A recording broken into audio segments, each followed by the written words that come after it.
Aloha, everybody. This is Dre from the Growth Networking Group. Thank you so much for tuning in. I got a good buddy of mine here. His name is Sean. I'll let him dive into what it is that he does and what he specializes in. Another conversation I'm intrigued about because he is also interested in AI and the tech space, kind of like I am. So go ahead, introduce yourself, let them know what you specialize in.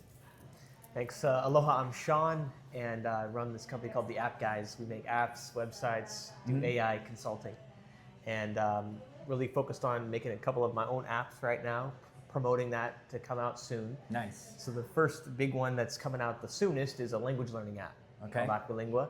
So it's all about having conversations with a private personal tutor that's Right. an AI, right, that we train to help you speak, get Okay. comfortable speaking in 110 languages. Nice. So that's the big one, and then after that, we're going to be releasing a Hawaii tourism app to help you know what to do and where to go on your Yeah. trip, and locals can use it too to find good happy hour deals across the islands. Oh, okay. Nice. Nice. Tagalog is in there? You It can is. speak Tagalog? It is. All right. Yeah, if you yeah. guys want to learn Tagalog, man, check out his app. Don't come talk to me. All right. So what inspired you to do this app? Was it because you wanted to learn language, or was it primarily for others to pick up different dialects and languages? Yeah, well, that's a good question, but it's actually more like if you look at language, right, it's pretty Just universal. in general, language? Right. Yeah. It's universal, right? Mm-hmm. Everybody speaks at least one language, I mean, for the most part. At least, yeah. Right? And so it's, what I'm getting at is it's just an absolutely massive market, Right. For Okay. a business proposition. Okay. It's like you can't go wrong. Uh-huh. What they call in the startup world like the total addressable market, right? Mhm, Your TAM is just like 100 billion or something Yeah. like this. Yeah. Well, I mean, that is a good reason, but that is tongue-in-cheek, but not the reason. The reason I got into it was I wanted to learn languages. I love language, Yeah. right? And my passion was Japanese. Okay. That was what got me into language, not by really any particular reason. I assume Just- you're fluent in it? I was. Okay, you were. And I got all rusty on it. I was really passionate, so I studied outside of class. I watched, movies and read the Anime. subtitles. It's funny, anime, you mentioned that, Yeah. right? So many people love anime. It's one of the greatest cultural exports, right, from Japan. But, in my case, I was one of those outliers in my class. I was one of the only people that really wasn't so much into anime. I Okay. didn't get into Japanese through anime. Okay. Most of my classmates, like in college and high school, they were into anime, right? Yeah. Otakus is what they call them, right? Okay. But no, I was more intrigued by like the history of Japan and just how unique their culture is, Their just culture, in general, yeah. right? And I love sushi, love Yeah. ramen, right? Yeah. And all those, just the traditional culture and how unique it is, and how they have this very strong sense of culture. So I got into these various things. I also love like cities and design, and you look at like Tokyo, it's crazy. Yeah. It looks like buildings forever. Yeah. So that's actually what got me into it. I like the certain anime. I like the cultural things. I love, and I only do karaoke. I only do Japanese rap. That's the only thing I do. Dude. Japanese rap. I will do that. Okay, Right? okay, we gotta get So into that. I find those That's things that I awesome. like to do that get me motivated. Like when I Okay. would listen, I'd listen to a rap song in Japanese, and I'd be like reading all the lyrics and memorizing it. And that's really like what got me motivated outside of class. And then I would be studying the textbook, and I'd see, I saw that in that rap song, and then it would help me to get To better understand it. Right. Right. Is there like I don't mean to put you on a spot, but is there a lyric in Japanese rap that maybe you Yeah. can share? Like Oh, in man. translation, maybe in English Yeah. too, so people can get it? That's a tough. All right, sit and think Put me on about it. No question. pressure. Okay. No, no pressure. Cause I don't know what comes to mind is maybe 8 Mile, right? Yeah. Mom Spaghetti. Right. If you iconic. guys know Mom, Yeah. yeah, For sure, bro. So something to sit and think about maybe as we continue our conversation to talk about Japanese rap and translation and language and all that stuff. So, how long have you been working on this? So it all started during the pandemic. Okay. COVID hit because that changed so many of our plans, right? Mm-hmm. So I was on a trajectory. I was going to UH and I was studying in Japan at that time. Yeah. So I was on track to just be living over there and have a career over there. Yeah. In investment banking. Oh, So I was into economics and finance, and that's what I was gonna do. I wasn't gonna do entrepreneurship. Right. But pandemic hits. I come back to Hawaii. And then, found out that I could not go back to Japan for many years because they shut down their borders and everything, right? So I was kind of here figuring out what to do. And then that's when I realized, dude, my Japanese is getting worse Yeah. because I'm not really speaking to anyone. You're not That's where you need it. Like you need to use it or lose it, right? And I totally felt that with Japanese. So, even to this day, I never got back to where I was when I lived there, and I'm getting back with my app, hopefully with the help of my app. But that's when I needed it. That's when I was like, couldn't go and immerse and talk to friends. Yeah. And so that's when I downloaded like Duolingo and Babbel and Rosetta Stone and apps that were available back then. And what I noticed, I don't know if you've ever used one of those language learning apps. I think I've tried once before, yeah. But I think most of them you'll see that they're like very much like an extension of school. There's like flashcards, you got to memorize multiple choice. Here's a picture of an apple and you got 4 choices, which one is it? You can even like click the wrong ones until you get the right one. Yeah. You're not really learning anything. You're not really like committing that to memory, right? And then even if you did memorize those scripts, you go to Japan or you go to any country, you're studying French or whatnot, go, say your memorized line you got from a guidebook or an app, and you might do fine. But when the person responds to you in some fast, thing and some slang and tells you where to go, how are you going to respond to that? Right. How will you understand that? Yeah. The conversational part is what those apps were lacking. That's when I noticed there's a gap in what's available and what I needed to get better in Japanese. And so with the help of my partner, who's a technical guy, happens to be my dad, he was wanting to make apps and I was wanting to get better at language. So he's like, why don't we make a language learning app that uses the methodologies I learned at UH to use more conversational through a chatbot. Yeah. And this was before AI, so then we just kind of we were ahead of the game. But when ChatGPT came out and AI became a thing, It just accelerated it. it really made it possible. Actually, Right. It wasn't even. It was literally like it would take the whole entirety of the world of the universe to actually train the old school chatbots to have the kind of conversations that now everyone knows you can log into AI and just talk about whatever you want. It's dynamic. That's the beauty of what the LLM, large language model, has done. And what better use of large language model than teaching language? And to teach it, yeah. A long time ago, I thought about universal language, like one language that everybody could speak. Yeah. So we didn't have to go and learn several different languages. We could just all learn one, which, it's English, but it is, but it isn't. You know what I mean? A lot of exceptions. A lot of tough. Exactly. It's a tough language. Exactly. So I don't know. What are your thoughts on that? Well, many people have thought of this over the years. Yeah. And have you heard of Esperanto? No. Before? No. Fascinating story. I would recommend you check it Okay. out. It was something that people were trying to come up with about at the turn of the last century, so like in the late 1800s, early Interesting. 1900s, Okay. if I recall. And it was like a universal language. They wanted to take sort of like mix all the major languages of the world into like one language. One Like language, a lot yeah. of French and a lot of English and like Latin and like but it's a made up language. It's like a fantasy. It's no one actually speaks this language, but they figured everyone could just, if everyone pitched in a little bit to learn, Contribute to it. and it was an utter disaster. Yeah. Tower of Babel, right? Not to get all biblical, but this is something where, it's interesting how that works because language, as I learned, going through making this app, learning a lot about the history and the study of language. It's such a amazing thing because there's so many. It's like a computer language. It's like there's so many rules and it's so much logic in it. But at the same time, it's like so human. It's so hard to grasp. You can't control it. Language changes. Yeah. People have different ways of even experiencing the same word, let alone The sounds. slangs, the words that The we slang, make up the and new come up with. generations, Yeah. right? Now it's actually becoming more acronyms and more emojis. Exactly. Memes. We communicate through Funny memes. you mention emojis. We use that heavily in our app. That we trademarked that language by emoji because they're universal pictograms that people actually recognize the meaning from the emoji. Makes sense. To put that next to a Japanese kanji that you don't know, but you get the meaning, right? But So these are little features that you've included into your app to be all able these to things. pick up the language a To little the bit easier because regular of the person, background. it'll look like they're used to it. Gotcha. But really, That's it's the linguist also appreciate it because it's putting an experience almost, or like is. an emotion to the word, right? It is, I see. right. I see. Awesome. So very interesting your thing. That would be great for me, great for everyone if we all just learned one language that was universal. Yeah. But it seems like it's too hard to control, to grasp. Kind of like economy. Like I studied economics, and to have a one world economy that's totally controlled, right? Even whether it's communist, fascist, whatever, they want to control it totally. And anytime humans try to control this harder, it's too complex and it breaks. Yeah, exactly. Yeah.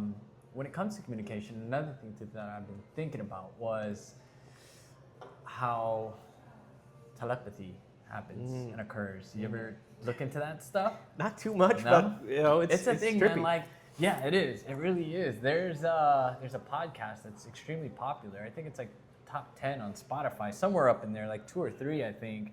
People talk about it. I've seen or listened to a few episodes, but practically telepathy, I think, is a thing. I guess I believe in it with the little research I've done. I went through a deep rabbit hole on that. I don't know how much you know or what's out there. Yeah. But yeah, anyways, getting into communication, the reason why I brought that up was because, again, thoughts on that? Any experience of maybe you might know somebody or any kind of experience with that I want to learn more about what you learned, man. Okay, gotcha. It's through the grapevine. I listen to this stuff. So, for example, a lot of indigenous tribes have some kind of communication through like gut instincts, right? When you feel like something is not right, you know, something's wrong in the family. One of the more recent stories I've heard was a Navy SEAL, right? You're submerged underwater, like 200 yards or something like that. Yeah. You're completely disconnected, no reception, so on and so on. Right. Told his captain, hey, something's wrong with my family. Is there a way that, you know, I can go and see them or whatever and visit? I guess when they had the opportunity to resurface, the captain kept in touch with the Navy SEAL. He went to go do the thing, and whatever it was that he was feeling underneath the water was actually true. Yep. Yeah. Yep. And it was 2 times, not 1 time. Wow. It was 2 times. Yeah. So it happened the second time, and the sergeant confirmed that, yeah, that stuff did happen. So when it comes to communication, I think of all facets of communication, whether it's, you know, a universal language or it's a gut instinct, right? Yep. I think it's one of those things where like you really have to zoom out and see it. But learning multiple language, I think is great. I grew up in a melting pot of different cultures, right? Hispanics and obviously being born and raised in a Filipino family, English, learning English in school, and so on and so on. Being taught Korean in Taekwondo and doing martial arts, right? I did Taekwondo, so I actually had the chance to visit Korea. But Japan is one of those places that's on my bucket list that I haven't had the chance to do. I hear so many good things about it. Yeah. So if there's one thing that you could teach the audience as far as like Japanese, what was that? What would that one thing be? What's the hello in Japanese? What's the thank you in Japanese? Yeah, some useful language for your trip, right? Yeah. So hellos, you know, there's a few different ways to do hello, right? Just like, you know, greeting someone here, right? This morning guy comes up, says morning, right? Good morning. So, you know, you wouldn't, that's normal in the morning, but you don't say that right now in the evening. Yeah. So there's always those kind of things like, so Ohayo, right? Ohayo gozaimasu. That's like a more formal way. Because, you know, Japanese has so much formality and it's so like structured, right? It's very explicit. Like there is, if you want to be extra formal, you have to say all this extra stuff, or it's a whole different way of saying the same word. Yeah. But you know, for the standard, you know, visitor to Japan, casual person, Ohio or Ohio gozaimasu, kind of like the state of Ohio, but it's a little bit Ohio, like a little bit longer. Okay. So that would be good morning, right? Then a lot of people know like the standard hello, like in the afternoon, would be konnichiwa, right? Okay. Konnichiwa, which is like, can't remember how exactly it means, but it's like you could break it down to like how the characters are, right? So it's like this day or something like that, right? The actual meaning of it. That always helps me to like put it to memory. And then in the evening it would be like konbanwa, like this evening. That literally means this evening. Konbanwa. Okay. Right? But so those are like real basic, real good. You know, when you greet someone, that is very good and polite, and it starts off good, right? But so, and you can learn a lot of these even on Duolingo. Have to like shout them out, unfortunately. But you can learn it on ours or any other app. What's the name of your app? Our app is called AcquiLingua. Okay. So ours is, you know, it's like Latin, acquire language. Some people think it's water language. It's not aqua, it's acqui, like acquire language. Nice. Thanks for breaking that down. It's going to help for sure everybody, and hopefully they'll be able to download it. So good you know, thing you added there. Right now, it's actually a web app, so no need to download. You just go to our website, AcquiLingua.com. You can sign up, start using it. We're actually really launching this month, like looking for early adopters, people who are passionate about learning a language. But I'll tell you on Japanese, the one thing that I always think is kind of slept on, but super useful, that the guidebooks might not teach you. Let me see. When you're in a liquor store or grocery store or whatever, and you there's any kind of faux pas or any kind of slip up, and this happens a lot when you're in a second language, even in a first language. But like that was always a big thing for me, was the social anxiety of making a mistake. But you got to break some eggs to make the meal, right? Okay. So this is how I've learned it, and so the best way to kind of, when something may happen that's like awkward, you said the wrong thing, or you didn't understand, or there was a miscommunication.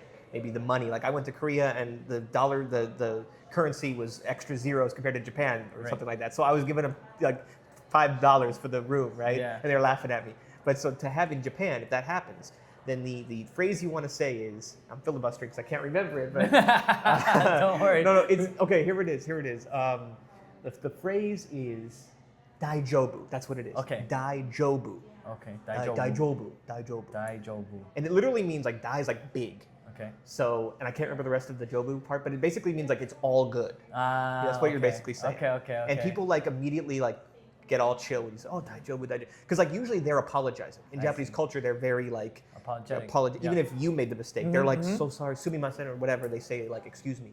But when you just be like, "Oh, daijobu, no big deal," it lightens the mood. I felt that really helped me a lot all the time in Japan. Okay, cool. I'll keep that in mind. Daijobu. Okay, cool, man. We're learning Japanese on this episode. Let's go. So, awesome. Is there anything you're foreseeing or maybe looking at for the future of your app development or anything like that? Do you see it going anywhere other than it being an app itself? Yeah, definitely. I really hope that this language app, AcquiLingua, will really help to put Hawaii on the map and really solidify and make us become the world leader in languages. Nice. Right. So Duolingo, for instance, is sort of the big leader right now They're the in pioneers apps. in it. Yeah, they're the top dogs. You Okay. know, there have been others that came before, like Rosetta Stone's been around for a lot longer. I've heard of that one. But Duolingo's like kind of rose to the top. They're a public company. A lot of people know that app. Yeah. Now, not to be too mean to them, but they're based in Pittsburgh, and that's cool and everything. But to me, I feel like Honolulu and Hawaii in general is the perfect place for a language hub. We have all these, like you said, multicultural. I think so. We have our own indigenous language. Yeah, we have a lot Pidgin, of diversity here. right? And it's East meets West. I think this is the perfect place for if our app can help with other stakeholders. I've talked to like the Japanese consulate, and they have the Japanese Culture Center here, right? They don't do as much language training. So maybe working with them and other groups, the Filipino embassy, the consulate, bringing in things so that people could come here to really study language and get immersed in a new experience. That would be a big goal from the app that I could hope to have. Man, that would be sweet. Well, whatever it is that we need to do to be able to help you out, let us know. I really appreciate you jumping on this pod with me. And if there's something you can leave on the table of value, it doesn't have to be, a language thing. It could be something inspirational. It could be a book. It could be even an experience to share with the audience that are the listeners. What's that one thing you think you could share with us? Man, that's tough to just nail it down to one thing. I know. So much stuff out there to learn, right? Having that growth mindset is so important, I think. I like that. It keeps you young, I think. Yeah. But what I will say is that one thing is what we were talking about before we started filming, right? Meeting a lot of people, I think is going to be always very important as you and I, use AI a lot more. And the world is just going to be, it's going to take over everything. Man, I walk down the street now in Waikiki, and I'm seeing half the restaurants have changed their signs to be AI-generated images. It's taken over everything. I think KFC did that. Did you see that? I did not see that. KFC rebranded their logo, and it looks very much AI-generated. I wouldn't be. It's at this point, we're getting to the point where it's not really like uncool. It's almost like expected now. Yeah. And it's taken over everything. You see an email, you almost expect that somebody wrote that with AI, right? So to me, and that's not necessarily a bad thing, but whether it's the good or bad, you could talk on a later show. Yeah. But my point about it is I think that AI will be used for a lot of things, but it'll never fully replace what we're doing right now. Exactly. To have that human connection. And so what does that mean when you meet someone, when you're talking to someone individually or in a group, being able to read the room, see where they're coming from, what's their energy, right? And then whether you match that or whatever you bring to it, you're not forcing yourself on it, right? We're talking about that. I think that a focus of like always seeing something as a learning experience and how can I, do the best in this situation with my goals, keeping my values, but then still being open to new experiences with people. Right. That would be the biggest thing I would like want to encourage people to keep focusing on thinking about. I like that. And I think communication is a skill that is slowly built, and just engaging with another person makes all the difference. And then you get into the next levels of it, right? How deep is the relationship? How much trust do you have between each other? And how often do you guys connect, right? It's not sometimes just the initial connection, but also what comes along the way, right? Yep. And you never know what the opportunities are. You never know. That. It sometimes things come full circle, right?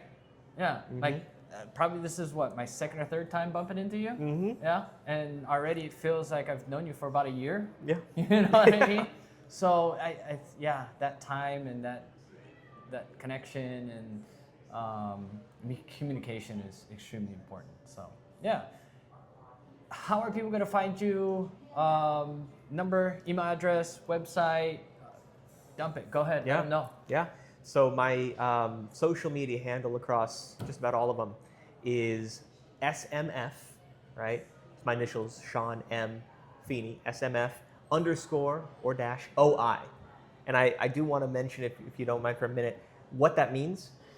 Everyone's talking about AI, right? Artificial intelligence, intelligence created.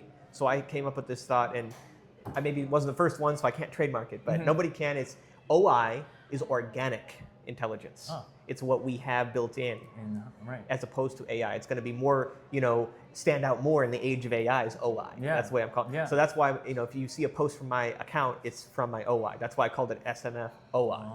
So that's kind of, you can find me on I'm on every social as that. Interesting. And yeah, look me up anywhere that you are around. And also check out my new app, new website, AcquiLingua.com, AcquiLingua.com. Cool. Right. If you want to learn a language. Yeah. Hey, appreciate you jumping on. Thank you, Dre. This was awesome. You appreciate guys, it. Thanks for tuning in. Aloha.